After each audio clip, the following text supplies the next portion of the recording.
ଆପଣମାନେ ଶୁଣୁଛନ୍ତି ରେଡିଓ କୋରାପୁଟ। ଆଜି ଆମେ ଗୋଟେ ସିରିଜଟି ଆରମ୍ଭ କରିବାକୁ ଯାଉଛେ। ସେ ସିରିଜଟା ହଉଛି ଯେ ଆମର ବିଭିନ୍ନ ଆଦିବାସୀ ପରମ୍ପରାରେ ଜୀବନଟିକୁ କିପରି ଦେଖନ୍ତି ଏଇ ଆଦିବାସୀ ସମ୍ପ୍ରଦାୟର ବ୍ୟକ୍ତି ବିଶେଷ।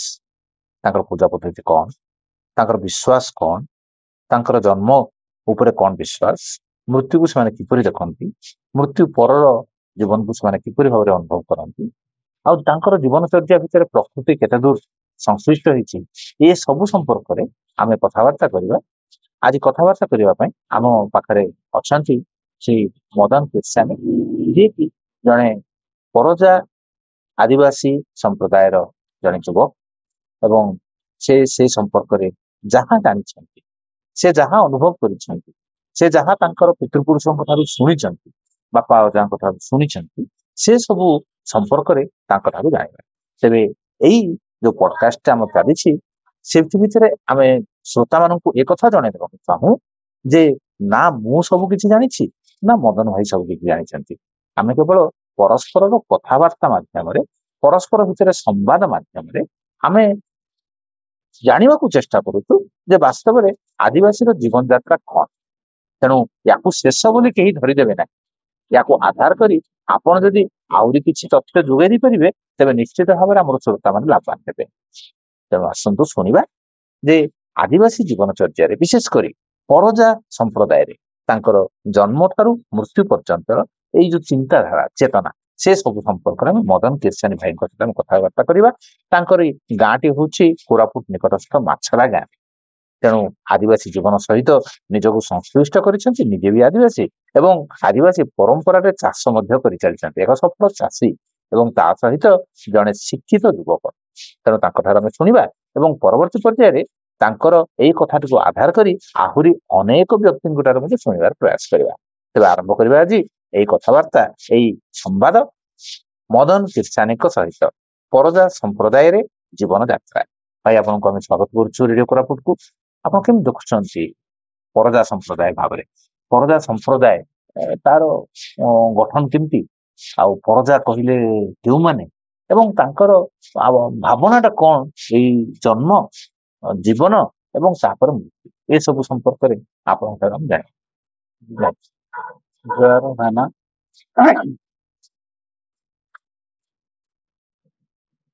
ମୁଁ ତ ଯାହା ଶୁଣିବାଟା କି ଯୋଉ ଆମର ଜେଜେବାପା ଜେଜେମା କି ଗାଈ ଚରାଇବା ଜାଗାରେ କି ରାତିରେ ବସିକିରି ଆମର ବସା ଘରେ କି ଚାଷ କଲା ବେଳକୁ ଧାନ କୋଟାରରେ, ଧାନ ଖଳାରେ ମାଣ୍ଡିଆ ଆଣିଲା ବେଳକୁ, ଧାନ ଆଣିଲା ବେଳକୁ, ଅମଳ କଲା ବେଳକୁ, କି ସବୁ କଲା ବେଳକୁ, ସେ ଗପ ମାଧ୍ୟମରେ ହଉ କି କଥା ମାଧ୍ୟମରେ ହଉ କି ଗୀତ ମାଧ୍ୟମରେ, ଯୋଉଟା କି ଆମର ଜେଜେମା ମାନେ, ମାଉସୀ ମାନେ, କି ଆମର ଜେଜେବାପା ମାନେ କି ଆତା ମାନେ, ସେମାନେ ଏ କଥା ମାଧ୍ୟମରେ, ଗୀତ ମାଧ୍ୟମରେ କହିଛନ୍ତି। ମାଡ଼ କଥା, ତଫା କଥା ମାଡ଼ ଗୀତେ ବୋଲିକିନା। ତଫା କଥା ବୋଲି କହିଲେ ପଦେ ପଦେ କଥା, ମାଡ଼ ଗୀତ ବୋଲି କହିଲେ ଯୋଉଟା କି ଲୋରି ବୋଲି ଆପଣ ମାନେ କଣ୍ଟିନ୍ୟୁ ଚାଲିଥିବ, ତାର ମାଧ୍ୟମରେ ଯାହା ଶୁଣିବା। ପୂର୍ବେ କାଳେ ଯେତେ ବଡ କି ସଂସାର ରହିଲି ବୋଲି ଯେନ୍ତା କଣ ନାହିଁ, ବଡ ଗୋଟେ କି ସଂସାର ବୋଲିକରି କିଛି ନଥିଲା। ସେତେବେଳକୁ ଗୋଟେ ସୁରସୁରି ଗଲା ଦିନେ, ଜଳପାଟି ଗଲା ଦିନ, ମାନେ ସୁରସୁଳି ଜଳମଗ୍ନ, ମାନେ ପୁରା ଲିକୁଇଡ ହେଇକିରି ସେଠି ଗୋଟେ ଗଛ ବୋଲି, ପତ୍ର ବୋଲିକିରି, କି ପାହାଡ ପର୍ବତ ନଦୀ ନାଳ କିଛି ନଥିଲା। ସୁରସୁଳି ଗଲା ଦିନେ, ଜଳପାଟି ଗଲା ଦିନେ, ସେ ଦିନେ ସେ କାଳେ ଗୋଟେ ପୃଥିବୀଟା ବୋଲି କିଛି ଆକାର କିଛି ନଥିଲା, ଯାହା ଆମର ଜେଜେବାପା ମାନେ, ବଡ ମାନେ, ଆମର ମୁରବୀ ମାନେ ଯାହା କହୁଛନ୍ତି।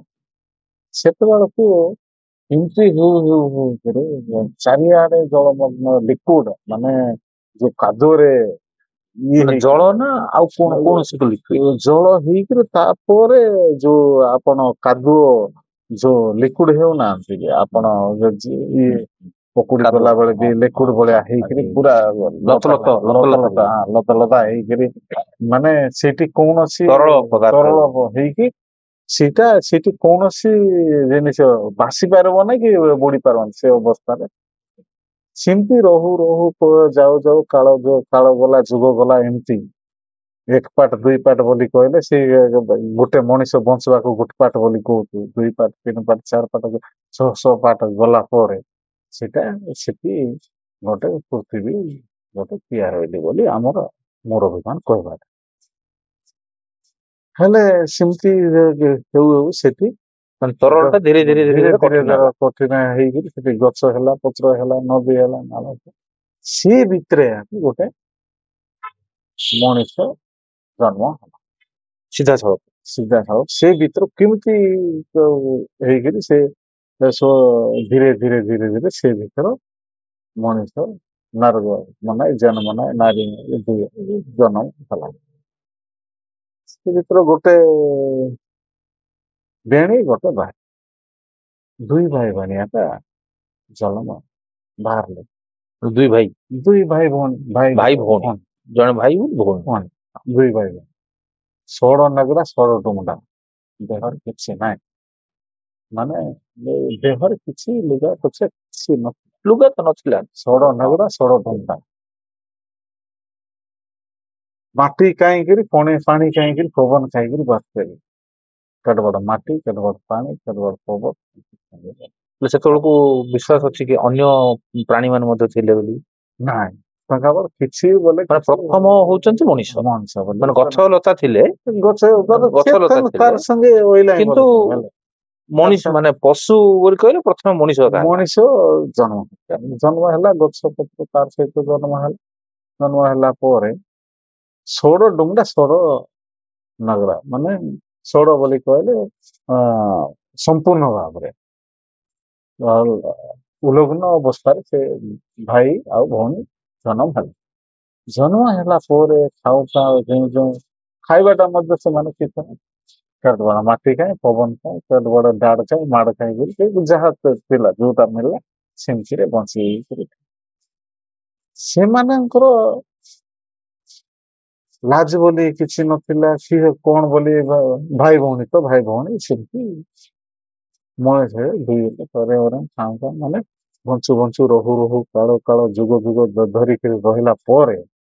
କଣ ହେଇଛି ସେମାନଙ୍କର ସାତପୁର ରଖାଇ ନେଲି ସାତପୁର ଢାଡି ନେଲି ବୋଲି କହିଲେ ଗୋଟେ ମାପରୁ କଣ ଯେ ତିଆର କରୁନା ଡାକି উপরে আছে ধর্মুন্ডা তো ধর্মুন্ডা তো চড়ে আছে বাসুমতী বলি ছেলে মানে গত আইলি যেতে ধর্মুন্ডা বলে চলছে পৃথিবী বলি কলে দত্তি মাতা বলি কলে হি পৃথিবী সেମିତି তো ଭିତରେ କାହିଁକି ଅଛି ସାତପୁର ରଖାଇ ନେଲି ସାତପୁର ଦାଢି ନେଲି ଏମାନଙ୍କ କେତେ ଦୁଃଖ କେତେ ରୋଗ ଆସିଛି ସାତପୁର ବୋଲି କହିଲେ ସାତ ସାତ ସ୍ତର ମାନେ ସବୁ ତାର ଲେୟର ହେଇକିରି ସାତପୁର ରଖାଇ ନେଇଛି ସାତପୁର ଦାଢି କେତେବେଳେ ରୋଗ ହେଇଛି କେତେବେଳେ ବ୍ୟାଧି ହେଇଛି କେତେବେଳେ ବଂଶସନ୍ତ ହେଇଛି କେତେବେଳେ ମାନେ ନାନା ବିଚିତ୍ର ଭାବରେ ସେ ଲୋକକୁ ବହୁତ କଷ୍ଟ ପଡେ ଦେଇଛି କିଏ ଦେଇଛି ଆମର ପର୍ଜା ଆମର ବିଶ୍ୱାସରେ ଆମର ମାତୃଭାଷା ଦେଇଛି ମହାପ୍ରଭୁ କିଏ ଆମେ ଯୋଉ ଦେଖିଲେ ସେଟା ମହାପ୍ରଭୁ ବୋଲି ଆମେ ଭାବୁ ମାତ୍ର ମହାପ୍ରଭୁ କିଏ ମହାପ୍ରଭୁକୁ ଦେଖିବାଟା ନାହିଁ କୋଉଠି ହେଲେ ସେ ସାତପୁର କାହିଁକି ନା ବୋଲି ସାତପୁର ଡାଲି ଏମିତି ବଞ୍ଚିବା ଭିତରେ କଷ୍ଟ ଭିତରେ ବଞ୍ଚିକିରି ଯେମିତି ହବା ଭିତରେ ଧୀରେ କଳେସା ବୋଲି କଲେ ଧୀରେ ଏ ଲୋକର ଏ ଭାଇ ଭଉଣୀ ଭିତରେ ଯେତେ କଷ୍ଟ ହେଲା ଭିତରେ ସେ ଲୋକ ତାଙ୍କର ବୁଦ୍ଧି ପୁରୀ ଆସୁନି ମାନେ ବୁଦ୍ଧିଟା ଉଦୟ ହେଇକିରି ଆସୁଛି ଏମିତି ହେଲା କେତେ ଯୁଗ ଗଲା କେତେ କାଳ ଗଲା କେତେ ପାଠ ଗଲା ଯେ ତାପରେ ଏମାନଙ୍କର ଛେତା ପଶି ଆସିଲା ଯେ ଆମେ ଭାଇ ଭଉଣୀ ହେଇକରି ଅଛୁ ଭାଇ ଗୋଟେ ଅଛି ଭଉଣୀ କେମିତି ବଞ୍ଚୁଛୁ ବଞ୍ଚିବା ଭିତରେ ଆମର ମହାପୁରୁ ଚିନ୍ତା କଲା ଯେ ମହାପୁରୁ ବୋଲି କହିଲେ କୋଉ ଅଦୃଶ୍ୟ ଦେଖବାର ନାହିଁ ମହାପୁରୁ ତ ମହାପୁରୁ ଗୋଟେ ସଂଗ୍ରାମରେ ସେ ସମୟରେ ଖାଲି ସୂର୍ଯ୍ୟ ଧରମ ସୂର୍ଯ୍ୟ ଦେବତା ଏପଟେ ଧରତି କେନ୍ଦ୍ର ଦେବତା ଇଏ ଆହା ତାকে ଦେଖବା ସେ ମହାପୁରୁ ଆମେ ମହାପୁରୁ ବୋଲେ ଦୁଇଟା ଦେଖବାଟା ଇଏ ଉଦ୍ଧବାଟା ବସବାଟା ଅନ୍ଧାରକୁ ରାତିକୁ ଆକା ସେ ମହାପୁରୁ ଚିନ୍ତା କଲା ଯେ ये दुई लोग ये पृथ्वी तो तैयार कले ये धरती माता तो तैयार कले ये डंगर झाड़ डंगर बोली कले डंगर झाड़ बोली कहे तो घास पतर सब तैयार कले एइटा संसार कनकार बसाए बसाए भी बोले उन्हें महापुरु चिंता कला ये लोग जो ओडिया भाषा रे चैतन्य भलिया गोटे गोटे कहला जे महापुरु आका कला जे ये दुई भाई भौणी भिତରେ बुद्धि धीरे धीरे पूर्वा ଭିତରେ ଷୋଳ ନଗରା ଷୋଳ ତାକର ହେଇକରି ଆସିଛନ୍ତି ଶୀତ ଖାଇକରି ବୁକ୍ ଖାଇକରି ବର୍ଷା ଖାଇକରି ଖରା ଖାଇକରି ତ ଆସିଛି ସେ ବୁଦ୍ଧି ଆଇଲା ଯେ ଆମେ ଦୁଇ ସେ ନୁନି ମୁଇଁ ଭାଇ ବୋଲେ ଭାଇ ସେ ଭଉଣୀ ମୋ ଭାଇ ଯେତେବେଳେ ବୁଦ୍ଧି ଆସିଲା ସେମାନେ ଲଜ୍ଜା ଅନୁଭବ କରିବାକୁ ଲାଜ ଲାଗିଲା ଦୁଇ ଭାଇ ଭଉଣୀ ଲଜ୍ଜା ଲାଗିଲା ଲାଜ ଲାଗିଲା କଣ କରିବୁ ସେତେବେଳେ ତ ଅଛି କପଡା ଲତା କିଛି ତ ନଥିଲା ପିନ୍ଧବାଟା ସେ ଲୋକ ଆମର ଦାଦା ମାନେ କହିବା ହିସାବରେ ଆମର ଜେଜେବାପା ମାନଙ୍କ ମୁରବୀ ମାନେ କହିବା ହିସାବରେ ଇଏ ହଳଦୀ ପତ୍ର ହଳଦୀ ହଳଦୀ ପତ୍ର ଆମର ଦେଉସନ ପତ୍ର ଡଙ୍ଗରଟା ସେଟାକେ ଅଣ୍ଟା ଦୌଡ଼ି କରିଥିଲେ ଲାଜ ନିଭାଇବାକୁ ଭଉଣୀ ଅଣ୍ଟା ଦୌଡ଼ି କଲା ଭାଇ ଅଣ୍ଟା ଦୌଡ଼ି କଲା ତାକୁ ଲେଙ୍କି କରି ପିନ୍ଧିଲା ସେଦିନ ଲେଙ୍କି ପିନ୍ଧିବା ଭିତରେ ଗୋଟେ ଲଜ୍ଜା ହେଲା ଦେହରେ ଟିକେ ଦେଲା ଏଠି ଦେଲା ସେଇଟା ଗୋଟେ ଲୁଗା ସେଇଟା ଏକା ସୁନା ସେଇଟା ଏକା ସବୁ କିଛି ଆଜି ଯଦି ବିଚାର କରିବା ବୋଲି କହିଲେ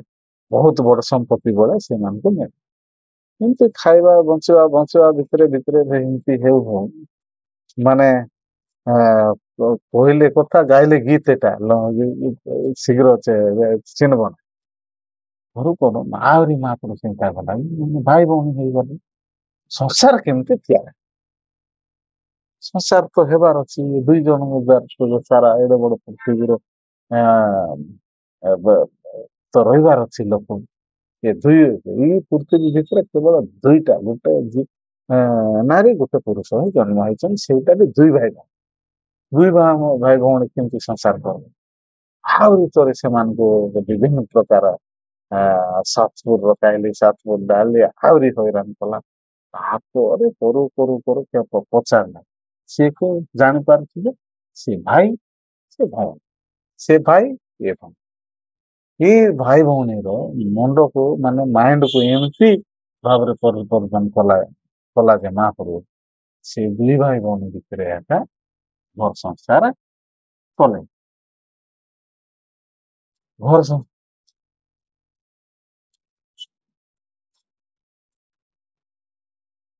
ସେ ଦୁଇ ଭାଇ ଭଉଣୀ ଭିତରେ ମହାପ୍ରଭୁ ଏମିତି ଗୋଟେ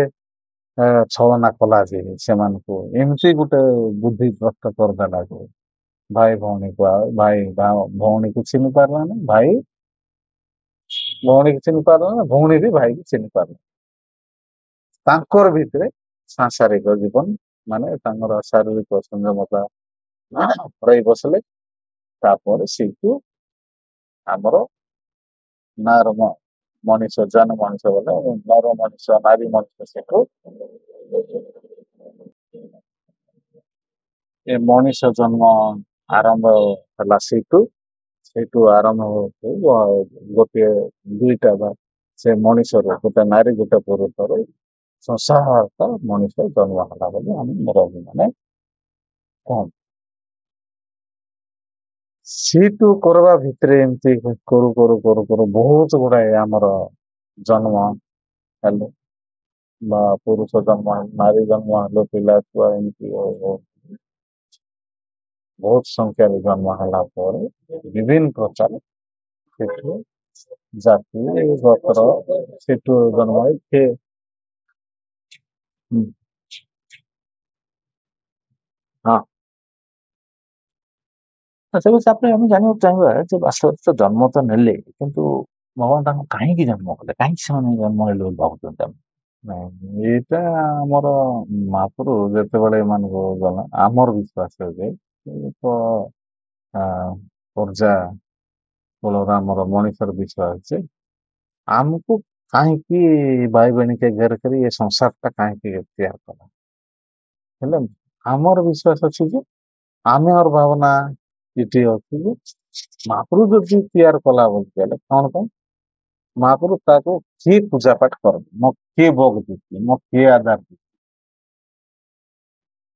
ଯଦି ଭୋଗ ଦେବା ଲୋକ ଆଧାର ଦେବା ଲୋକ ନେରଛି ବୋଲି କହିଲେ ମୋର ଇଏ ସ୍ଥିତି ବା ମାର ତାର ଆହୁରି ରାଜ ଗୋଟେ ରୋଜାର ଆ, କାମ କେମିତି ଚାଲିବ କିନ୍ତୁ ଗୋଟେ ମହାପ୍ରଭୁ ନିଜକୁ ସେ ଭାବିଲା ଯେ ମତେ କିଏ ଭୋଗ ଦେବେ କିଏ ଆଧାର ଦେବେ କିଏ ପୂଜା କରିବେ କିଏ ମାନବେ ତେବେ ଏମାନଙ୍କ ଭିତରେ କେମିତି ଆ, ଗୋଟେ ଆ, ଏ ସଂସାରକୁ ଧରି ରଖିବା ପାଇଁ ବୋଲି କହିଲେ ସେମାନଙ୍କୁ ଆମକୁ ତିଆର କଲେ କାହିଁକି ବିଶ୍ୱାସ ମହାପ୍ରଭୁ ଏକା ତିଆର କଲା ଆଉ ମହାପ୍ରଭୁକୁ ଆମେ ତାକୁ ପୂଜା ଆଧାର ଭୋଗ ଆଧାର ଦେଇକରି ତାକୁ ମାନିକରି ତାକୁ ରଖବାର ପାଇଁ ମହାପ୍ରଭୁ ଏକା ତିଆର କଲେ ତେବେ ଆମେ ବି ତାକୁ ଭୋଗ ଆଧାର ଦେଇକରି ତାକୁ ମାନିକରି ତାକୁ ଆମେ ବିଶ୍ୱାସ କରିକିନା ଆମେ ଆଜି ପର୍ଯ୍ୟନ୍ତ ହେଲେ କିଏ ମହାପ୍ରଭୁ ସେଟା ଆମକୁ ତ ସୂର୍ଯ୍ୟ ଚନ୍ଦ୍ର ତାରା ଜନ ବେଳ ସବୁ ଆଇଲା ତାର ପଛେ ଆମେ ଇଏ ଜନ ବେଳ ବୋଲି କହିଲେ ସୂର୍ଯ୍ୟ ଇଏ ତାରା ଗଛ ଫୁଟ ପାଣି ପବନ ସେ ସବୁକୁ ଆମେ ମାପର ବୋଲି କାହିଁକି ମାପର ବୋଲି ମାନିବୁ ଆମେ ସେଟା ବି ଗୋଟେ ଅଛି ନା ମାପରୁ ବୋଲି କହିଲେ ଗୋଟେ ଯେ କୌଣସି ଏବେ ଯାହାକୁ ମିଶା କାହିଁକି ମାନବ ସେଥିରୁ କିଛି ପାଉଛି ବୋଲିକିରି ଆମେ ମାପରୁ ବୋଲି ମାନୁ ଯିଏ ଯିଏ ଆମକୁ କିଛି ଦଉଛନ୍ତି ଦେଉଛନ୍ତି ତାଙ୍କୁ ଆମେ ମାପରୁ ମହାପ୍ରଭୁ ବୋଲି ନ ଦେବା ଲୋକକୁ ଆମେ ମାପରୁ ବୋଲି ଆମେ ମାନୁ କେମିତି ବେଳ ଯୋଉଟା ସୂର୍ଯ୍ୟ ଅଛି ସେ ଉଜ୍ଜଳ କରୁଛି ସେ ଯଦି ଆମର ଆ ଦିନ ସୂର୍ଯ୍ୟ ଯଦି ଉଦୟ ହେବ ନାହିଁ ସୂର୍ଯ୍ୟ ଯଦି ଉଦୟ ହେବ ନାହିଁ ବୋଲି କହିଲେ ଆମର ଦିନ ହବନି ଆମର ଅନ୍ଧାର ହେଇକରି ସବୁବେଳେ ସଂସାରଟା ରହିବ ସୂର୍ଯ୍ୟ ଯଦି ଉଦୟ ହେବ ନାହିଁ ବୋଲି କହିଲେ ଆମର ଗଛ ପଟକୁ ଆମର ଚାଷ ବାସ ମିଶା ହେବ ନାହିଁ ଅନ୍ଧାର ରାତିରେ ଆମେ ଚାଷ କରିପାରବା କି ତେବେ ସୂର୍ଯ୍ୟକୁ ଏମିତି ଭାବରେ ତା ଆମର ମୁରବୀ ଆମର ଆଦିବାସୀ କଳେ ଆମର ପ୍ରଜା କଳେ ଯେ ତାକେ ଧର୍ମ ଦେବତା ସେ କାହାକୁ ଅନ୍ୟାୟ କରବନି ତେବେ ଧର୍ମ ଦେବତା ହେଉଛି ଆମ ସୂର୍ଯ୍ୟ ତାକୁ ପୂଜା କରିବା ପାଇଁ ତାକୁ ଆମେ ମାନବା ପାଇଁ ସିଏ ଆମକୁ ତିଆର କଲା ବୋଲି ଗୋଟେ ହେଲେ ସୂର୍ଯ୍ୟଙ୍କୁ ଦେବତା ଭଳିଆ ମାନୁଛନ୍ତି ଯେହେତୁ ତାଙ୍କର ପୂଜା କଣ ହୁଏ କେବେ କେବେ ହୁଏ କଣ ହୁଏ ତାଙ୍କର ଦେଖନ୍ତୁ ଏବେ ତାର ପୂଜା ସୂର୍ଯ୍ୟ ପୂଜା ବୋଲି କୁହାଯାଏ ସୂର୍ଯ୍ୟ ପୂଜା ସକାଳ ଗୋଟେ ପୂଜା ହବ ପ୍ରତିଦିନ ପ୍ରତିଦିନ ତ ପ୍ରତିଦିନ ସୂର୍ଯ୍ୟ ଉଦୟ ହେବା ସାଙ୍ଗେ ସାଙ୍ଗେ ଆସିଲା ମହାପ୍ରଭୁ ବୋଲିକରି ଗୋଟେ ମନର ଭାବନା ସେତେବେଳେ ରାଉ ଭଳିଆ ରାକ୍ଷସ ଭଳିଆ ହେଇକିରି ଆଇବ ମାନେ ଜଳିକିରି ଆଇବ କି ନାହିଁ ଉଦୟ ହେଲା ବେଳକୁ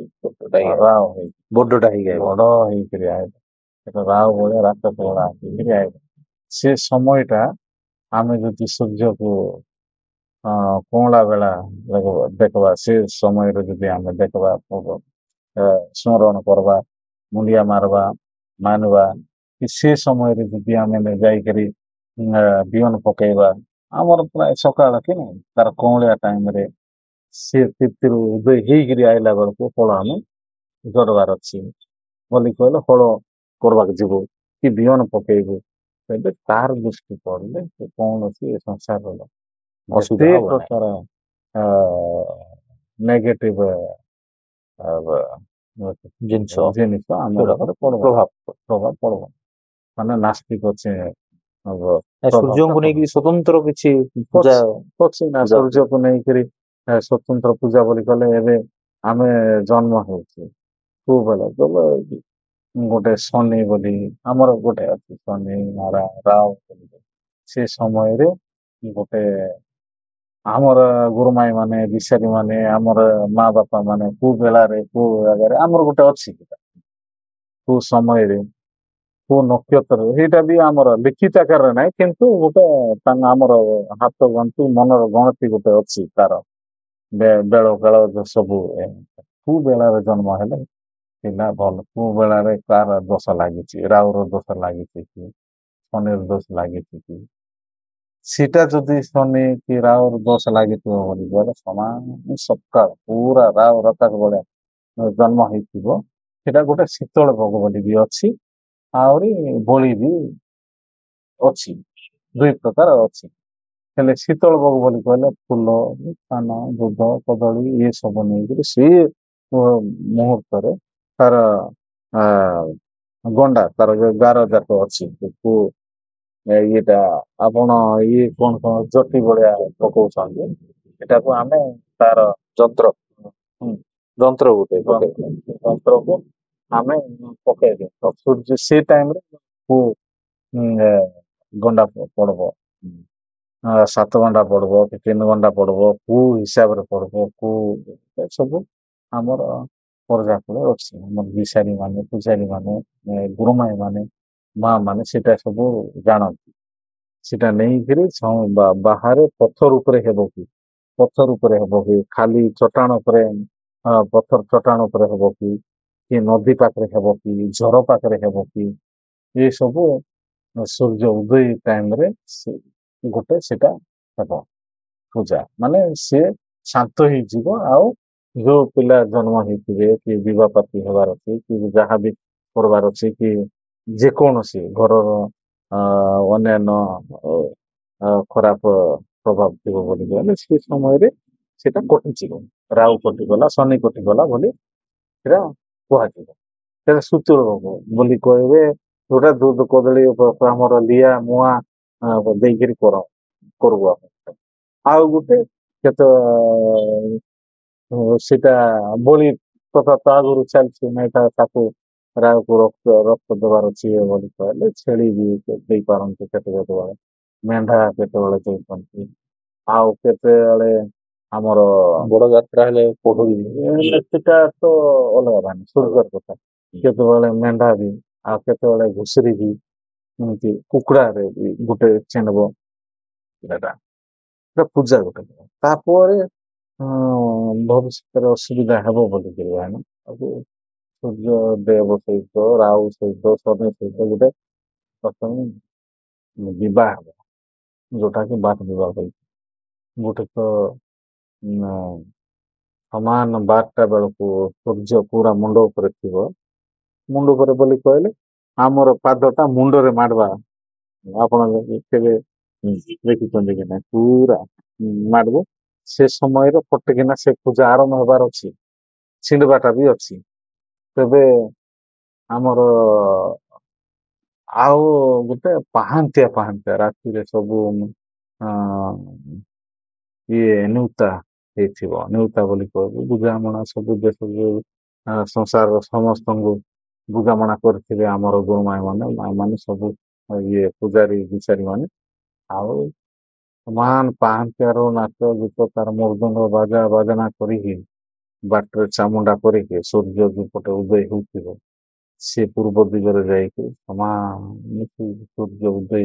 ବା ଟାଇମରେ ଟପକିନା ସେ ସୂର୍ଯ୍ୟ ତିଥିରୁ ଉଦଳା ବେଳକୁ ସେ ପୂଜାଟା ପଟକିନା ଚିଣ୍ଡି ଯିବାର ଅଛି ବଳି ବି ହେବାର ଅଛି କି ନହେଲେ ମୋର ନାଚ ଗୀତ ସହିତ ପୁରୀ ନେଇକିରି ସେ ସମୟରେ ସବୁ ଧାନ ମାଣ୍ଡିଆ ଚାଉଳ ଧାନ ଛୁଆଁ ନାନା ପ୍ରକାର ଫଳ ମୂଳ ସବୁ ଦେଇକିରି ସେ ଭୋଗରାଗ ସେଠି ହେଇଥିବ ସେ ସମୟରେ ପ୍ରତ୍ୟେକ ଚିହ୍ନିବ। ଆଉ ସେଠି ଯାହାକୁ ଯାହାର ପୂଜା ହେଇଥିବ ମାଆକୁ କି ଭଉଣୀକୁ ଝିଅକୁ ଗଲେ ସେ ଜାଗାର ଆହୁରି ସେ ପୂଜା ଯୋଉଟା ଅଶୁଚି ହେଇଯିବ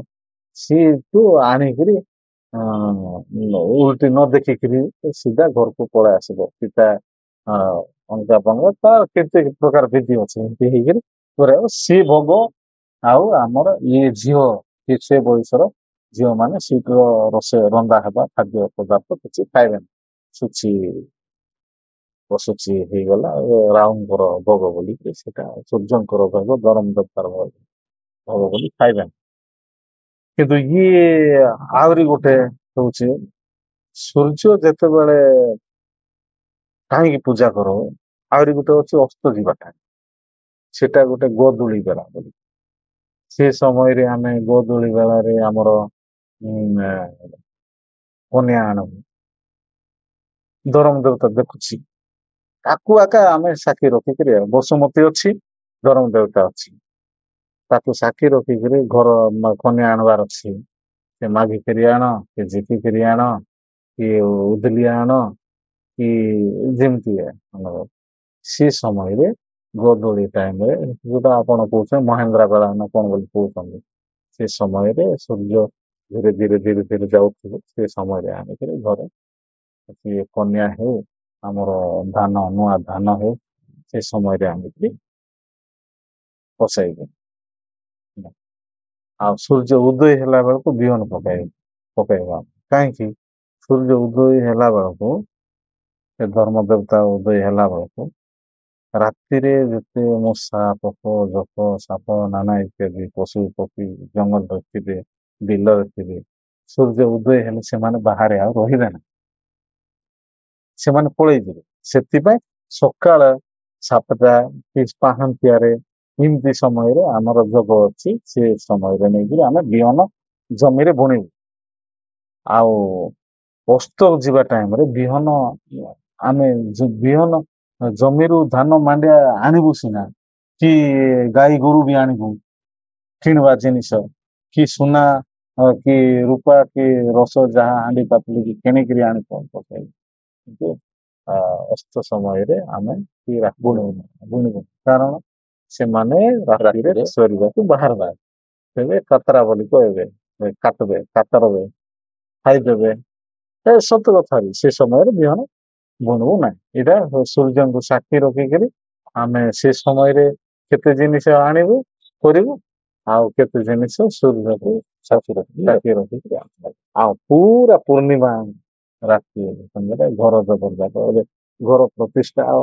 ଅନ୍ୟମାନେ କଣ କରୁଛନ୍ତି ଅନ୍ୟ କମ୍ୟୁନିଟି ମୁଁ ତ ଜାଣିନି ଆମର ପରଜାକଳରେ ବୈଶାଖ ମାସ ମାଘ ପୂର୍ଣ୍ଣିମା ବୈଶାଖ ପୂର୍ଣ୍ଣିମା ଚୈତ୍ର ପୂର୍ଣ୍ଣିମା ଏମିତି କା ସମୟରେ ଘର ଜବର ବୋଲେ ଘର ପ୍ରତିଷ୍ଠା ଯାକ ଆମେ କରୁ ଗୁହାଳ ପ୍ରତିଷ୍ଠା ଯାକ କରୁ ବେପାର ବାଟ ଯୋଉଟା ବି ହବ ଗାଈ କୁକୁଡ଼ା ଯାହା ଗୁହାଳ ଯାକ ସେଦିନ ଆଣିକିରି ଆମେ ମୁଣ୍ଡା ବୋଲେ ମୁଣ୍ଡା ବୋଲି କହିଲେ ଆପଣଙ୍କର ଶୁଭ ସେଦିନ ପଡିବ ସେଇଟା ଚନ୍ଦ୍ରକୁ ସାକ୍ଷୀ ରଖିକିରି ସେଇଟା ହବ ସେଟା ଗୋଟେ ପୂର୍ଣ୍ଣିମା ଦିନ ଶୀତଳ ଯାହାହେଲେ ବି ଶୀତଳ ବହୁତ ତାର ଖରା କାଟବ ନାହିଁ ଶୀତଳରେ ଥାଉ ଶାନ୍ତି ରହିବ ପିସ୍ ହେଉଛି ମୁନଟା ଯୋଉଟା ଚନ୍ଦ୍ର ସେ ବିଶ୍ୱାସକୁ ନେଇକିରି ଆମର ଚନ୍ଦ୍ର ପୂଜା ମଧ୍ୟ ହଉଛି ଚନ୍ଦ୍ର ପୂଜା ବି ହଉଛି ତାରା ନକ୍ଷତ୍ର ଏମାନଙ୍କୁ ମଧ୍ୟ ଗଣବେ ସବୁ ଏ ସବୁ ରଖିକିରି ସେ ଦିନକୁ ପୂଜା ହେବ ଅମାବାସ୍ୟାରେ ତାରା ଦେଖାଯିବ ଅମାବାସ୍ୟାରେ ତାରା ପୁରା ଦେଖାଯିବ ନା ଅମାବାସ୍ୟାରେ ମଧ୍ୟ କେତେ ପୂଜା ଅଛି ଯୋଉଟା କି ଘର ପୂଜା ହଉ ଜମି ପୂଜା ହଉ କି ଅନ୍ୟାନ୍ୟ ବିଦ୍ୟା ଯାକ ମେଲାନ କରିଦେବେ ଶିଷ୍ୟ ଯାକ ଯୋଉଟା ଆମର ମନ୍ତ୍ର ତନ୍ତ୍ର ବିଦ୍ୟାମାନ ଅଛି ମନ୍ତ୍ରତନ୍ତ୍ର ବିଦ୍ୟା ଅମାବାସ୍ୟାରେ ପ୍ରାୟ ହୁଏ ନହେଲେ ପୂର୍ଣ୍ଣିମାରେ ହୁଏ ସେ ଅମାବାସ୍ୟା ରାତିରେ ନେଇକିରି ଗ୍ରହ ନକ୍ଷତ୍ର ମାନେ ବୋଲିକି ଯୋଉଟା ତାରା ମାନଙ୍କୁ ସେମାନେ ଚିହ୍ନିବେ ଆମର ଲୋକ ଅମୁକ ଜାଗାରେ ଅମୁକ ଋଷି ଅଛି ଅମୁକ ଜାଗାରେ ସେ ଅମୁକ ନକ୍ଷତ୍ର ଅଛି ଅମୁକ ଲିପା ଲାଗଲା ଏଇ ସବୁ ବୋଲିକି ସେଦିନ ଅମାବାସ୍ୟାରେ ବି ପୂଜା ମାନେ ଯାହା ପ୍ରକୃତିରେ ଦୃଶ୍ୟମାନ ହେଉଛି ତାକୁ ହିଁ ଭଗବାନ ବୋଲି ଆମେ ମାନୁ। ତ ଆମର ନିଶାଣୀ ମୁଣ୍ଡାରେ ଯୋଉ ଦେଖୁ ଗାଁରେ ହୁଁ। ସେଠି ଦେଖୁ ଗଛ ଅଛି ଏବଂ ପଥର ବି ଅଛି। ପଥର ଅଛି। ଏଇ ଦୁଇଟାର ପୂଜା ଏଇଟା କର। ବହୁତ ବଢିଆ ସେ ତ ନିଶାଣ ମୁଣ୍ଡା ଆସିଲା ଇଏ ନିଶାଣୀ ମୁଣ୍ଡା ମାନେ ଗାଁର ହୁଣ୍ଡି।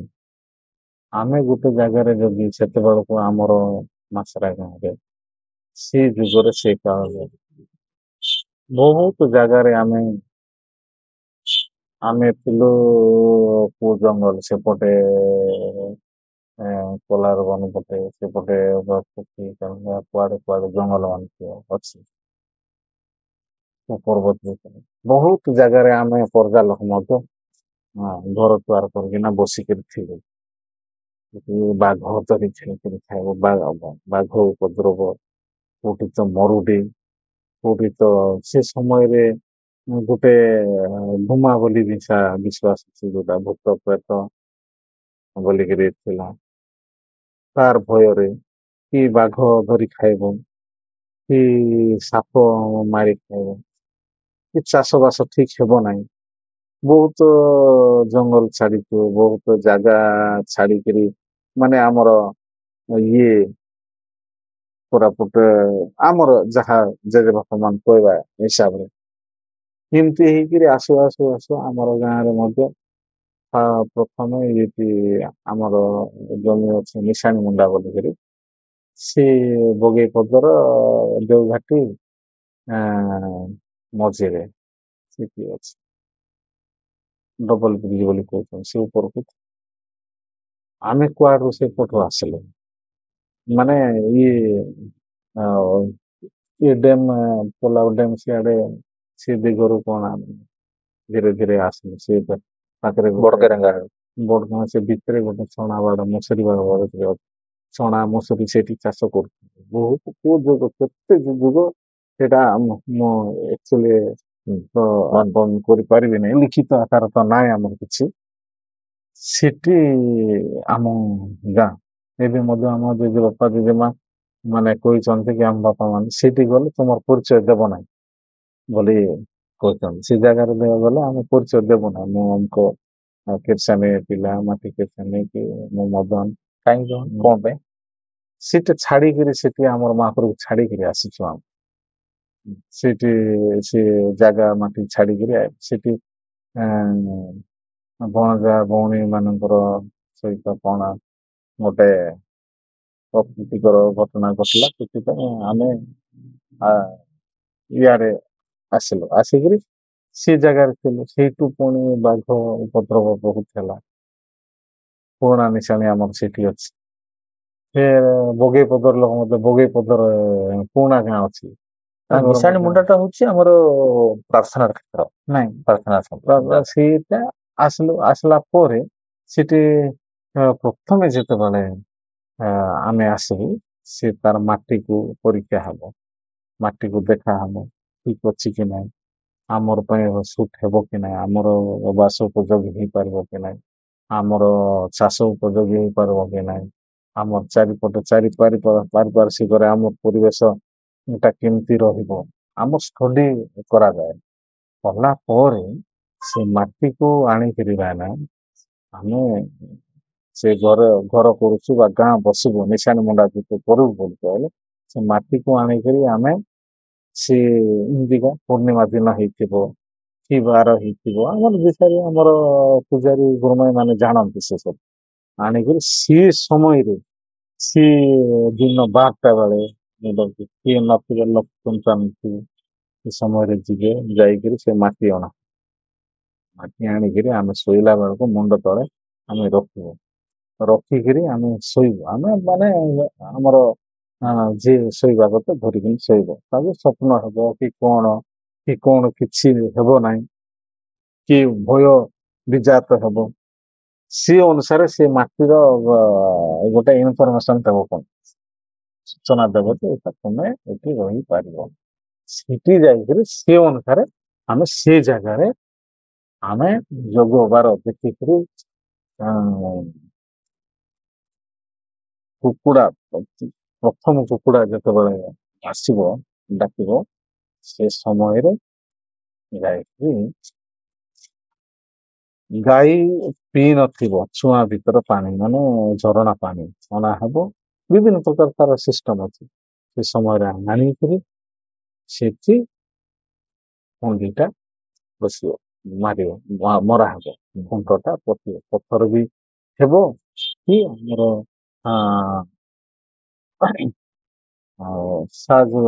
ଶାଗ ଗଛ ହେଇପାରେ। ଶାଗ ଗଛ ବୋଲେ ଇଏ ଶାଳ ଗଛ ବୋଲି କହିଲେ ସ୍ୱର୍ଗୀ ଗଛ ଶାଳ ଗଛ ଅଣା ହବ କି ବିଜା ଗଛ ଅଣା ହବ କି ଆମର ମାକଡ କେନ୍ଦୁ ଗଛ ହେଇପାରେ। ଇଏ ସବୁ ବାଳକ ଗଛ ଯୋଉଟା କି କୌଣସି ଶାଖା ପ୍ରଶାଖା ହବନି ଯୋଉଟା ମାନେ ଗଜା ହେଇକି ଆସୁଛି ସିଏ କି ମଦେଇ ଗଛ ବି ହେଇପାରେ। ତାର ଗୁଣ ଅଛି। ତାର ଗଛର ଗୁଣ ଅଛି। କୋଉ ଗଛ କୋଉ ମୁଣ୍ଡିରେ ଦେଲେ କୋଉ ପଥର କୋଉ ମୁଣ୍ଡିରେ ଦେଲେ ବା ସେଠି ଶୁଭ ଦେଲେ ସେଇଟା ସବୁ ଜିନିଷ କୌଣସି ବାହ୍ୟ ଶତ୍ରୁ ବା ବାଘ ଭାଲୁ ରାକ୍ଷସ ଯାହା ବି ଆମର ବିଷୟରେ ସେମାନେ ଗାଁକୁ ଠାକୁରାଣୀ ମର୍ଦି ଦେବତା ମର୍ଦି ବୋଲେ ମରୁଡି ପୁରା ଝାଡା ବାନ୍ତି କରିକିନା ନେଇଯିବ ମରିହବ ଯୋଉଟା କି ଡାଇରିଆରେ ଆଜିକାଲି ଆମର ସେ ବିଶ୍ୱାସ ଅଛି। ଏ ସବୁ ମର୍ଦି ଦେବତା ଆସିବ ନାହିଁ ଠାକୁରାଣୀ ଆସିବ ନାହିଁ। ଠାକୁରାଣୀ ବୋଲି କହିଲେ ଆପଣଙ୍କର ଚିକେନ ପକ୍ସ ବସନ୍ତ ଏଗୁଡାକ ହବନି। ତାକୁ ସୁରକ୍ଷା ଦେବ ସେ ଦେବ ସେଇଟାକୁ ସେ ମାଟିକୁ ସେ ପଥରକୁ ସେଇ ଗଛକୁ ସେ ଝଡି ଗଛ ହେଉ ବର ଗଛ ହେଉ କି ଆମର ଶାଳ ଗଛ ହେଉ କିମ୍ବା ଆମ୍ବ ଗଛ ହେଉ କି ଶିଆଳି ଗଛ ହେଉ ସେଇଟାକୁ ସେଇ ସମୟରେ ଶୁଭ ଦିଆହବ। ଆଉ ସେଇଟାକୁ ଗାଁର ଯେତେ ଆମ ଫ୍ୟାମିଲି ଅଛି ସମସ୍ତେ ଏଇଟା ହୁଣ୍ଡି ଦେବତା ବା ହୁଣ୍ଡି ମହାପ୍ରଭୁ ବୋଲିକିନା ତାକୁ ଆମେ ସେ ଦିନକୁ ଆମେ ପୂଜା କରୁ। ତାକୁ ସମୟକୁ ସମୟ ଆମେ ବିଭିନ୍ନ ପ୍ରକାର ପୂଜା ହୁଣ୍ଡିରେ ଘରେ ପ୍ରଥମେ ଘର ମାତା ଘର ପିତା ବୋଲିକରି ଯୋଉଟା କଣ କହୁଛନ୍ତି ଆପଣଙ୍କର ଇଏ ଇଷ୍ଟ ଦେବୀ ପିତୃପୁରୁଷଙ୍କୁ ପୁରୁଷ ଇଷ୍ଟ ଦେବୀକୁ ପୂଜା କରି ସାରିଲା ପରେ ନା ଧରିଲା ପରେ ଆମର ହୁଣ୍ଡି ଦେବତାକୁ ସେକେଣ୍ଡ ହୁଣ୍ଡି ଦେବତା ଯେତେବେଳେ ଗାଁର ମାତା ଗାଁର ପିତା ଗାଁର ହୁଣ୍ଡି ଦେବତା ଗାଁର ନିଶାଣ ମୁଣ୍ଡା ପାଠ ଖଣ୍ଡା ସେ ଆଗ ସବୁ କିଛି ବିଦ୍ୟା ବୁଦ୍ଧି ସବୁ କିଛି ସେ ଦେବେ। ତେବେ ତାକୁ ସବୁବେଳେ ପ୍ରତ୍ୟେକ ଆମେ ବାହାରକୁ ଏଇଠି ଆପଣ କୋରାପୁଟ ଦେଖିବେ ଏଠି ଗଲାବେଳେ ଯେହେତୁ ଆମେ ପର୍ଜା ଲୋକ ଆମର ପର୍ଜା ମାମୁ ମାନଙ୍କର ନିଶାଣୀଟା କିମ୍ବା ଆମର ଜେଜେମାଙ୍କର ଘର କି ଯୋଉଠି ମଧ୍ୟ ଆମର ନିଶାଣୀ ମୁଣ୍ଡା ଅଛି ଗୋଟେ ଶିଆଳି ଲତା ଥିବ ଗଛଟିଏ ଥିବ ବୋଲି କହିଲେ ଆମେ ଜାଣିବୁ ଯେ ଏଇଟା ଗୋଟେ ମହାପ୍ରଭୁ ଅଛି କି କଣ ଆମେ ମୁଣ୍ଡିଆ ମାରିବୁ ଆମେ ଦେଖିନୁ ମହାପ୍ରଭୁ କିନ୍ତୁ ଆମର ଗଛ ପଥର ସୂର୍ଯ୍ୟ ଚନ୍ଦ୍ର ତାରା ଯାହା ଅଛି ତାକୁ ସବୁବେଳେ ଆମେ ପ୍ରକୃତ ପୂଜାକୁ ବୋଲେ ସେ ହିଁ ମହାପ୍ରଭୁ ସେ ହିଁ ସର୍ବେ ସର୍ବ ସବୁ କିଛି ସିଏ ବୋଲି ଆମେ ନିଶାଣି ମୁଣ୍ଡା ପୂଜା କରିବା। ମୃତ୍ୟୁକୁ କଣ ବୋଲି ଭାବନ୍ତି? ମୃତ୍ୟୁ କାହିଁକି ହୁଏ ଆଉ ମୃତ୍ୟୁ ପରେ କଣ? ସେଟା ଯାହା ମୁଁ ଶୁଣିବାଟା ଯାହା ଆମ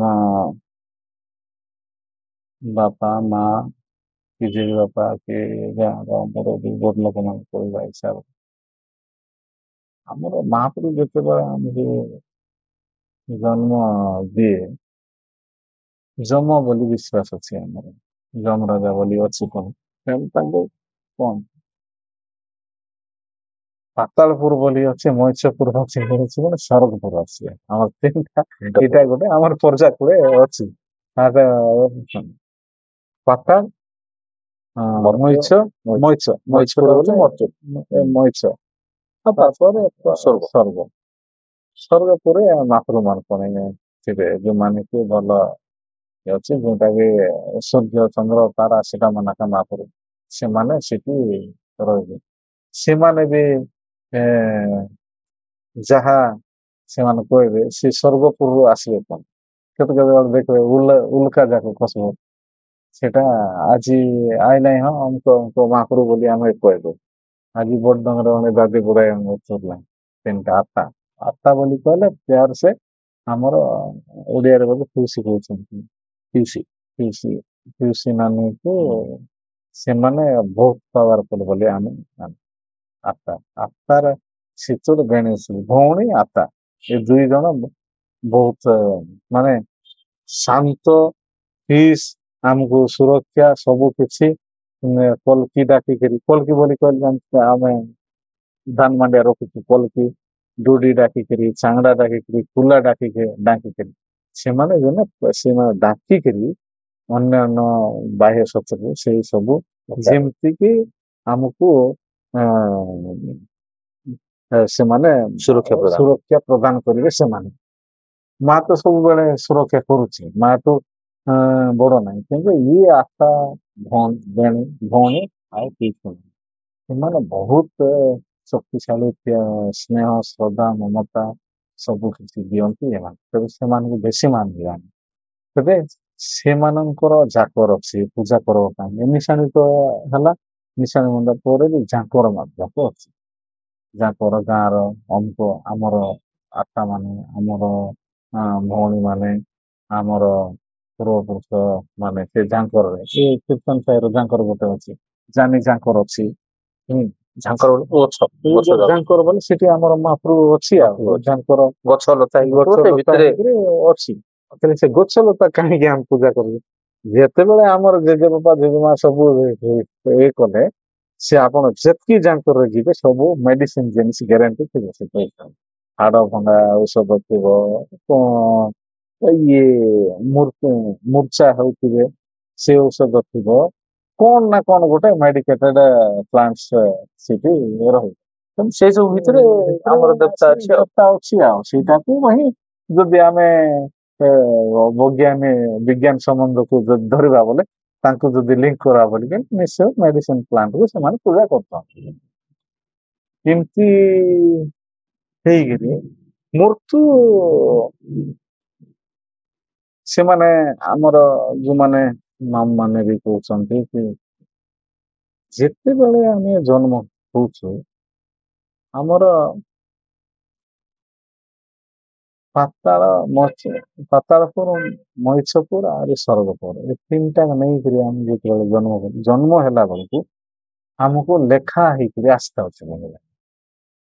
ଆମକୁ ଲେଖା ହେଇକିରି ଲେଖିଥାଉଛନ୍ତି ଯେତେବେଳେ ଆମେ ସେ ଲେଖିକିରି ଗଣିକିରି ସେ ଜନ୍ମ ଯିଏ ଦଉଛି ଆମର ଜମନୀ ରାଣୀ ଜମନୀ ରାଣୀ ଆଉ କଣ ବୋଲି ସେ କହୁଛନ୍ତି ଯୋଉ ଆମକୁ ଯେ ଜନ୍ମ ଦଉଛି ସିଏ ଲେଖିକିରି ଦଉଛି ଯେ ତୁ ଏତିକି ଦିନ ବଞ୍ଚିବୁ ଏତିକି ଦିନ ରହିବୁ ଏ ପ୍ରକାର ଭୋଗ କରିବୁ ବୋଲିକିନା ଆମର ଜନ୍ମ ହେଲା ବେଳେ ଆକା ପୁଣି ତାର ଗୋଟେ ଲେଖିକରି ପଠଉଛି ସେ ଲେଖା କୋଉଠି ଅଛି କଣ ଆମେ ଜାଣିନୁ କିନ୍ତୁ ସେ ଲେଖା କେତେବେଳେ ଆମର ମା ବାପା ଯେତେବେଳେ ଆମକୁ ଜନ୍ମ କରିବେ ତାଙ୍କର ହେଲେ କେତେବେଳେ ବୋଲି କହିଲେ ଆମେ ଯଦି ପଚାରିବୁ ବୋଲି କହିଲେ ଯେତେବେଳେ ମା ବାପାଙ୍କର ଯୁବାପାତି ହେଉଛି କେତେବେଳେ ତ ଶୋଉଛନ୍ତି ଦେଖୁଛନ୍ତି ଉଠୁଛନ୍ତି ସେ ସମୟରେ ସେ সময়ଟା ସିଏ ମୁହୂର୍ତ୍ତଟା ହିଁ ଆମର ଭାଗ୍ୟକୁ ନିର୍ଦ୍ଧାରଣ କରୁଛି ବୋଲି ବି କେତେ ବିଷୟରେ ଗୁଣିଆ କି ମୁରବୀ ମାନେ କହୁଛନ୍ତି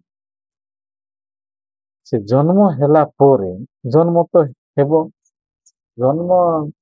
ହେବାଟା ସତ ଆହୁରି ମରବାଟା ସତ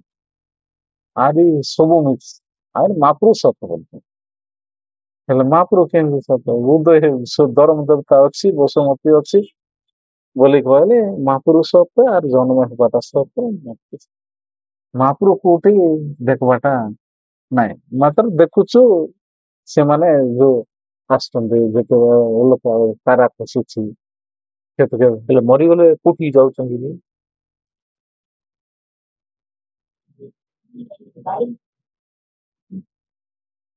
ଯେତେବେଳେ ଜନ୍ମ ହେଲା ପରେ ନାଇଁ କଣ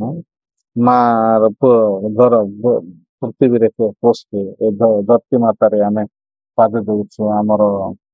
ଦେହଟା ବାଜୁଛି, ସେ ସମୟରେ ଆମେ କାନ୍ଦୁଛୁ। କାନ୍ଦିଲା ବେଳକୁ ସେତେବେଳେ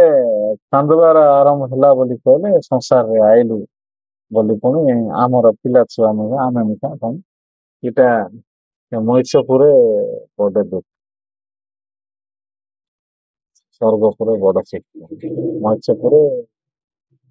ପୃଥିବୀରେ ବସୁରେ ବହୁତ ଦୁଃଖ। ଆଉ ପାତାଳପୁରେ ଯୋଉଟା ଅଛି, ଏ ସଂସାର ଭିତରେ ଜନ୍ମ ଯେତେବେଳେ ହେଉଛୁ ନାଇଁ, ସେ ଯୋଉ ଆମର ଜନ୍ମ ହେଲା ପରେ ବମଲି କାଳ ବୋଲି କହୁଛୁ ଆମେ, ଆପଣଙ୍କର ଏନ୍ତୁଳି କାଳ ନା କଣ କହୁଥିଲେ କାଳ, ଏଟା ଅନ୍ୟମାନେ ତ ଏତେ ଅନ୍ୟ ଷ୍ଟୋରୀ ଜାଣିନି। ଆମର ଘର ଯୋଉ ଶାଳ ପଡୁଥିଲେ ସେ ଜାଗାରେ ଏକା ଆମର ଏନ୍ତୁଳି କାଳ କରାହବ। ସେଇଠି ନେଇକିରି ଆମର ଦାଇ ମା ମାନେ ବଡ ଲୋକ କାଟିକିରି ନାଭି କାଟିକିରି ସେଠି ବସନ୍ତି, ଗାଧୁଆ ଗାଧୁଆ ସବୁ ଧୂପ ଚୋପଣି ଦେଇକିରି ସେଠି ଧୁଆ ଧୁଇ କରନ୍ତି। ସେଇଠି ପୁଣି ଆପଣ ଅନ୍ୟ ବଡ ଲୋକକୁ କହିଲେ ଆଉ ଡିଟେଲ କହିପାରିବେ। ଯେତିକି ଏ ସଂସାରର ଏ ପୃଥିବୀର ଏ ଜଗତର ମହାପୁରୁ ମାନେ ଅଛନ୍ତି, ସବୁ ସିଏ ଗାଧୋଇଲା ବେଳେ ଭୋଗ ଦେଲା ବେଳେ ଗାଧୋଇଲା ବେଳକୁ ହାତକୁ ହାତ କରିକିନା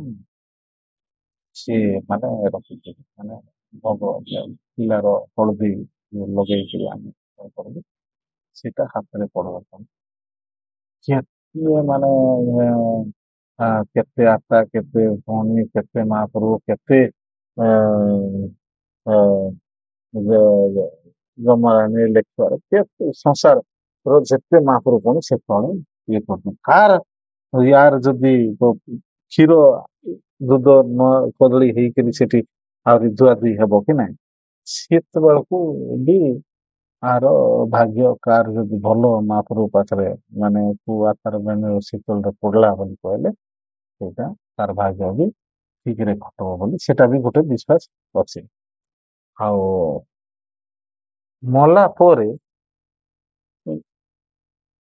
ମରିବ, ସେ ଯେତେବେଳେ ଲେଖା ହେଇଥିବ ଏ ସଂସାରକୁ ଆଇବ, ସେ ଯୋଉ ରୋଗ ବ୍ୟାଧି ବି ଆଣିଥିବ ହୁଏତ ପୂର୍ବ ଜନ୍ମର କର୍ମ ଅନୁସାରେ ଆଣିଥିବ, ନାଇଁ ତ ତାର ଗୋଟେ ଭଲ କର୍ମ ଅନୁସାରେ କୁକର୍ମ କି ଭଲ କର୍ମ କରିବାକୁ ଆସିଥିବ, ସେ ଲେଖା ଅନୁସାରେ ଆସିକିରି ସେ ଭଲ ପାଠ ପଢିପାରେ, ଭଲ ଗୁରୁ ବିଦ୍ୟା କରିପାରେ, ଭଲ କାରଣ ଚାଷ ଆମର କରିପାରେ। ମରିଲା ପରେ ପୁନର୍ଜନ୍ମର ଆମର ବିଶ୍ୱାସ ଅଛି। ବିଶ୍ୱାସ ଅଛି ଅଛି। ହେଲେ କିଏ ସେତେବେଳକୁ ଆଇଲା ବେଳକୁ ଆଜ୍ଞା ଆମର ଗୁରୁମାଇ ମାନେ ବୁଝାଇବେ, ବୁଝାଇଲା ଭିତରେ ଏଇଟା କିଏ ଆମର ତ ମାନେ ଆମର ଜେଜେବାପାଙ୍କର ଆଦୁ, ଆଉ ଜଣଙ୍କର ରାମ, ଆହୁରି ଗୋଟେ ଲଇକନ, ନୀଳାବତୀ, ଆମର ରାତାମଣି ଥିବେ, ଆମର ଜେଜେ ମାଙ୍କର ପୂର୍ବା, ଏଇ ଟାଇପର ବୁଝାଇଲା ବେଳେ କିଏ ଆସିছে କାହିଁକି ପିଲା କାନ୍ଦୁ ନଥିବ କି କାନ୍ଦିଲେ କି ବୁଝେଇବାକୁ ପଡିବ, କାହିଁକି ତାର ନାଁରେ ଆମେ ଉତରାଇବାକୁ ପଡିବ। ଆମର ଯୋଉ ଆଞ୍ଚଳିକ ଆଉ ଘରେ ପୂଜା ହେଲା ବେଳକୁ ତାର ନାଁରେ ସେ ଭୋଗ ଲାଗିବ, କିନ୍ତୁ ବୁଝାଇଲା ବେଳକୁ କଣ ସେଟା ମୁଁ ତ କହିପାରିବିନି। ଆମର ଆଈ ବି ଗୁରୁମାଇ, କିଏ ବି ଆମର ନାନୀ ମାନେ ବି ଗୁରୁମାଇ ଅଛନ୍ତି, ବୁଝାଇଲା ବେଳକୁ ମୁଁ ଆସିଛି ବୋଲି ଆମର ଅଜା ହେଇପାରେ କି ଆମର ଆତା ଆମର ପିଉସୀ ମାନେ ହେଇପାରିବେ କି ମୁଁ ଆସିଲି ତୋର କୋଳରେ ତୋର ଦେହରେ ମୋର ଲାଡ ସାରା ହେଇକିରି ମାନେ ଗେଲ ହେଇକିରି ଆସିଲି, ସ୍ନେହ ଶ୍ରଦ୍ଧାରେ ତମର ଘରେ ଆସିଲି ମୋର ଇଚ୍ଛାରେ ବୋଲି ସିଏ ଗୁରୁମାଇ ମାନେ କହିବ। ସେଟା ଆମେ ସେଟାକୁ କଣ ତାର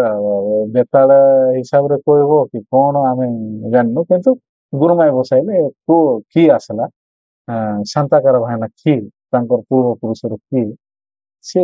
କହିଦେବେ। ସେ ଅନୁସାରେ ତାର ନା ମୁଁ ଆମର ଘରେ ମା କହିବା ଅନୁସାରେ ମୁଁ ହଉଛି ଆମ ବାପାଙ୍କର ଜେଜେମା ହିସାବରେ ଆସେ। ହଁ, ଜେଜେମା ହିସାବରେ ଆଉ ସେଇ ପ୍ରକାର ହିଁ ଘଟିବ। ଇଏ ପିଲା ତୋର ମା ସେ ତୋର ଜେଜେମାର ତମ ଜେଜେ ବାପାଙ୍କର ମା ଜମି କିଣିଥିଲା ଅମୁକ ଜାଗାରେ, ଆଉ ସେ ଚାଉଳ ବିକୁଥିଲା, ତୋର ଘରେ ଚାଉଳ କିଛି ନହେଲେ ମଧ୍ୟ ଶସ୍ତା ଚାଉଳ କିଛି ଥିବ, ଅନ୍ୟମାନେ ଚାଉଳ କିଣିବାକୁ ଆସିବେ, ତୁ ଚାଉଳ ଦେବୁ। ବିକୁଥିଲା, ସେଥିପାଇଁ ଏବେ ମିଶାଇ ଚାଉଳ ବିକୁ ବୋଲି କେତେଟା ଜିନିଷ ବି ସେମାନେ କହିବା ତାଙ୍କର ଅନୁସାରେ ନାଁ କଣ ଥିଲା? ତାଙ୍କ ନାଁ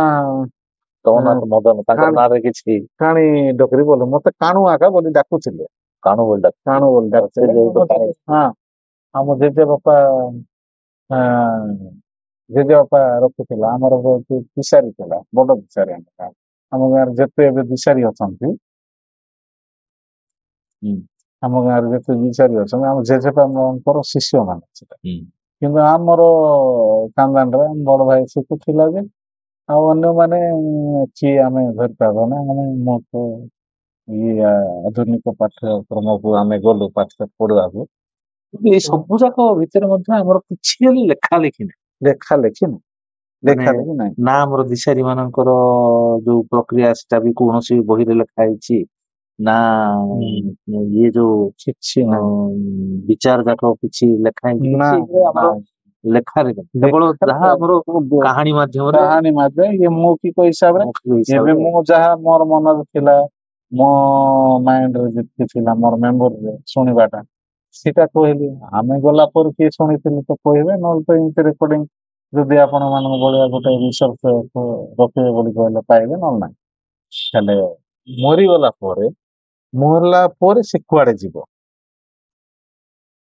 ସେ ତ ସଂସାରରୁ ଆସିଲେ ସେ ଯାହା ଅର୍ଜିକିରି ଆସିଥିବ, ଲେଖା ହେଇକିରି ଆସିଥିବ, ସେ ଅନୁସାରେ ପୁଣି କରିବ ଭାଇନା, କରିବ। ଆହୁରି ଇଏ ସଂସାରରେ ଆଇଲା ପରେ ଯେତେବେଳେ ଭଲ କାମ କରିଥିବ, ଲୋକର ପର ଉପକାରୀ କାମ କରେ, ଏଇଟା ବି ବିଶ୍ୱାସ ଅଛି। ଲୋକକୁ ଦାନ ମାନେ ଆମର ପର୍ଜା ଭାଷାରେ ଅଛି, ଦେବୀକେ ଭୋଗ ଦେଇଦେ, ରଜାକେ ଦାନ ଦେଇଦେ, ଦେବୀକେ ଭୋଗ ଦେଇଦେ। ଭୋଗ ବୋଲି କହିଲେ ଦେବୀ ଦେବତାକୁ ଆଉ ସଂସାର ଲୋକେ ଭଲ ମନ୍ଦ ଦୁଃଖ ସୁଖ ଠିଆ ହଉଛି। ଏଇଟା ଅଛି ଯୋଉଟା କି ସୋସାଇଟିର ଯୋଉ ହ୍ୟୁମାନ ବିଙ୍ଗଟା ରହିବ, ମାନବିକତା ସେଇଟା ବି ରହିବାର ଅଛି। ଆଉ ରାଜାକୁ ଦାନ ଦେବ। ରାଜା ଆସିଲା ବୋଲି କହିଲେ ଯୋଉମାନେ ଆଜିକାଲି ରାଜା କିଏ ଯୋଉ ସରକାରୀ ଗଭର୍ଣ୍ଣମେଣ୍ଟ ହଉ, ଯେଉଁମାନେ ଅଛନ୍ତି ଗାଁର ଭଲ ମନ୍ଦ, ମୋର ହିସାବରେ ଆସିଲା ବେଳେ ସେତେବେଳେ ରାଜା ଥିଲା, ରାଜା ଆଇଲା ବୋଲି କହିଲେ ତାକୁ ଦାନ ଦେଇ ପାରୁଥିବ। ସେ କିଛି ଦାନ ରାଜାକୁ ଦେଉଥିବ। କିଏ ବୁଲି ଆଇଲା ବାଟ ବୁଲିବାକୁ ବୋଲି କହିଲେ ଇଏ ବାବାଜୀ ମାନେ ବୋଲିଥିବେ, କିଏ ହେବେ ସେମାନଙ୍କୁ କିଛି ଦାନ ଦକ୍ଷିଣା ଦେଇ ପାରୁଥିବ। ଲୋକଙ୍କର ଦୁଃଖରେ ସୁଖରେ ଠିଆ ହଉଥିବ। ଆଉ ଇଏ ଭଲ କାମ ସେ କରୁଥିବ। କନ୍ଦି ପଟକା ଧର୍ମ ବୋଲି କିଛି ନାହିଁ ଆମର। ଧର୍ମ ବୋଲି ନିର୍ଦ୍ଦିଷ୍ଟ ଗୋଟେ ଇଟା ବୋଲି କହୁଛ ନାହିଁ, ଯେ ଧର୍ମ ବୋଲେ ଧର୍ମ କାମ କରୁଥିବାର ଅଛି। ଧର୍ମ କାମ ବୋଲି କହିଲେ ଲୋକକୁ ସାହାଯ୍ୟ କରୁଥିବ, ଲୋକର ଦୁଃଖରେ ଠିଆ ହେଉଥିବ, ଲୋକକୁ ଭଲ ମନ୍ଦ ଶିଖାଉଥିବ, କାହାର ଚୋରି ଖାଉନଥିବ, ଚୋରି ଖାଉନଥିବ, ଲଣ୍ଡ ଫଣ୍ଡ କରୁନଥିବ, ଏମିତି ଟାଉଟର କରିକିନା ଲୋକର କୁ ହଇରାଣ ହରକତ କରୁନଥିବ। ମାନେ ସ୍ୱଚ୍ଛ ମଣିଷ ଯିଏ ସଚ୍ଚୋଟ ଭାବରେ ସ୍ୱଚ୍ଛ କାମ ଯିଏ କରୁଥିବ, କରାଯିବ, ସେଇଟାକୁ ଆମେ ଧର୍ମ ବୋଲି ଆମେ ଭାବୁ। ଧର୍ମ ବୋଲି କହିଲେ ଆମ ଇଏରେ କୌଣସି ଲୋକ ଧର୍ମ ବୋଲି କହିବେ ଆପଣ ନାହିଁ। ଧର୍ମ ବୋଲି କହିଲେ ଭଲ କାମ କରୁଥିବ, ସିଏ ଧର୍ମରେ ଥିବ ବୋଲି କହିଲେ ସେ ଲୋକ ମଲା ପରେ ଭଲରେ ମରବ। ଆହୁରି ସେ ସ୍ୱର୍ଗକୁ ବାହାରିଯିବ ମହାପ୍ରଭୁ ସହିତ। ଆହୁରି ଯିଏ ଖରାପ କାମ କରିଥିବ ବୋଲି କହିଲେ ସେ ପାତାଳପୁରକୁ ଯିବ। ସେ ପାତାଳପୁରକୁ ଯିବ। ପାତାଳପୁରକୁ କିଏ ଯିବ? ଯଦି ଖରାପ କାମ କରିଥିବ ବୋଲି କହିଲେ ଜମ ପୁଣି ଆଇବ ପୁଣି ନା ଆମର ବଡ ବାପା ମାନେ କହିବ ଜମ ପୁଣି ବାନ୍ଧବାର ନବ ପୁଣି ବାନ୍ଧିକିରି ପର୍ଦା ସାଙ୍ଗ କଲେ ପର୍ଦା ବୋଲି କହିଲେ ସବୁ ପୁରା ଭାତ ମାରି ମାରି ଜମ ପୁଣି ନେଇକିରି ତ ଗରମ ହଉଥିବ ଚିକନ ଲଗେଇ ମାନ ପୁଣି ପକାଇବ ଇଏ କଲେ ପକେଇବ ବୁଢା ନରକ। ନର୍କ ଯୋଉ ଖଣ୍ଡେ ଆଗରି ଖଣ୍ଡେ ପୁଣି ବୁଡାଇବ ଯୋଉ ଖଣ୍ଡ ମାନେ ବୋଲି ସେ ଆମର ଏଜେଡ କରିବ।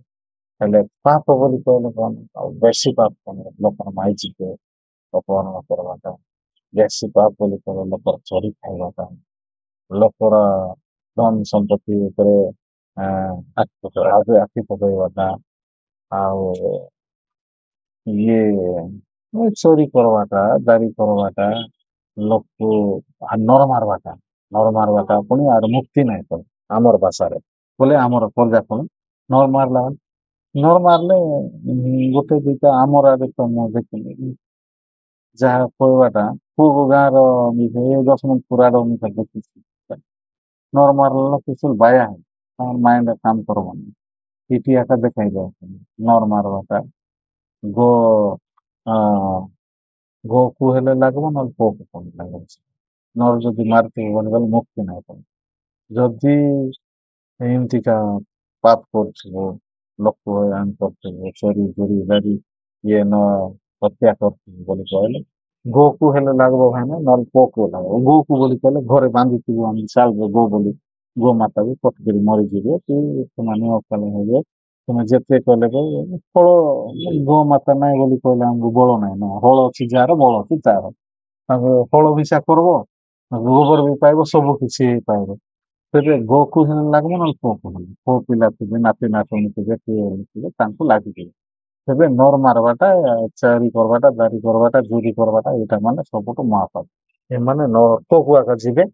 ଆହୁରି ନର ହତ୍ୟା କରିଥିବ ବୋଲି କହିଲେ ଆଉ ଇଏ ନାରୀ ଦର୍ଶନ ଇଏ ଗୁଡା କରିଥିବ ବୋଲେ ତାର ପୁଣି ମୁକ୍ତି ନାହିଁ। ସେ ସାତ ପୁରୁଷ ଯାକ ପୁଣି ମାନେ ସାତ ଜନ୍ମ କାଳ ପର୍ଯ୍ୟନ୍ତ ଗୋକୁ ହେଲେ ନା ପୁଅକୁ ହେଲେ ଲାଗୁଛି ଏଟା ଆମର ବିଶ୍ୱାସ ମଲା ପରେ କିନ୍ତୁ ଯିଏ ଯଦି ଭଲ କାମ କରିଥିବ ବୋଲେ ସେ ସ୍ୱର୍ଗକୁ ଯିବ ନହେଲେ ଆହୁରି ଗୋଟର ସେ ମୃତ୍ୟୁକୁ ଯାଉଛି। ମୃତ୍ୟୁକୁ ଆଇବ ଆହୁରି ଯୋଉ ପାପି ବି ମୃତ୍ୟୁକୁ ଆଇବ ପୁଣି ବଡ କଷ୍ଟ ଏଠି ଆଇଲେ ମଧ୍ୟ ତାକୁ ସେ ଭିକାରୀ ସେ କୁକୁର ଭଳିଆ ସେ କାଙ୍ଗାଳ ହେଇକିରି ପୁଣି ବଞ୍ଚିବାକୁ ପଡିବ ବାର ଦୁଆରେ ସୁନ୍ଦରୀ ପିଣ୍ଡା ହେଇକିରି ଏମିତି ଆଉ ଥରେ ଭଲ କାମ କଲା ପର୍ଯ୍ୟନ୍ତ କଲା ପର୍ଯ୍ୟନ୍ତ ତେବେ ଇଏ ଖରାପ କାମ କରିବାକୁ ଆମର ଲୋକ ଯଦି ଆମ ଯୁଗରେ ତ ଏମିତି ଗପ ସପ ସବୁ ଶୁଣୁଥିଲୁ ଜେଜେବାପା ମାନଙ୍କର ଲାଙ୍ଗଡି ମାନେ ଯୋଉ ବସାରେ ଯାଉଥିଲୁ ସଦର ଦାଣ୍ଡରେ ବସୁଥିଲୁ ଏଗୁଡାକ ଶୁଣୁଥିଲୁ ସେମାନଙ୍କର ଆମକୁ ଭୟ ଗୋଟେ ହଉଥିଲା ଭୟ ବୋଲି କହିଲେ ସତର୍କତା ଗୋଟେ ଭଲ ରାସ୍ତାକୁ ଯିବା ପାଇଁ ଆମର ଗୋଟେ ଦିଗ ଦର୍ଶନ ହେଉଥିଲେ ତେଣୁ କାହାଣୀ ଏକ ବହୁତ ମାର୍ଗଦର୍ଶକ ହେଉଥିଲେ କିନ୍ତୁ ବର୍ତ୍ତମାନ ଏ ମୋବାଇଲ ଯୁଗରେ କଣ ହେବେ ମୁଁ ବୁଝିପାରୁନି କାରଣ ପରସ୍ପର ଭିତରେ ମୁହଁ ଦେଖା ଦେଖି ନା ଏଇଟା ଜନ୍ମ ମୃତ୍ୟୁର କଥା ଅନେକ ଅଛି ମୁଁ ତ ଯାହା ଜାଣିଛି ଏଇଟା ତ ଧନ୍ୟବାଦ।